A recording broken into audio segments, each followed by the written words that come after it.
بسم الله الرحمن الرحیم. السلام علیکم. خوګمینوالو اقبال محسن یم د لټون بنیر سره زریم. دا وخت په جوړ چوک کې ناس یم.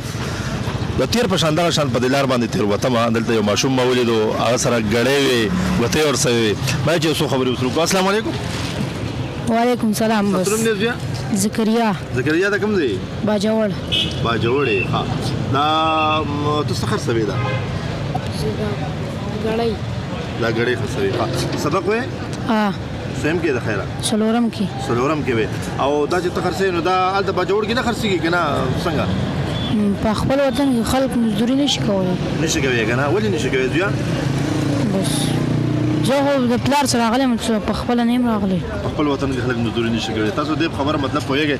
اکثر خلک بیا دا وایي د مزدوري کې پلان لینګه وګمینو دغه ماشوم دی وای نه زوي کار کې دغه مهنت مزدوري کې ډیر ماشومان چې به پیدا ګرځي په دې حال کې د سبق هم وي او دغه غوتای او دغه بار چې کوم غړي دغه خرڅي خبران راکې شو دا ماشوم لاړې سونه خبرې چې وسره شو الله دې وکړي چې خپل بچو ته نصيحت وکړو. تاسو کوم مزدوري نه کوي چې به پیدا خونه ګرځي. ډیر مننه د ماشومانو د تربيت په هیله. اجازه غواړم د الله پامان.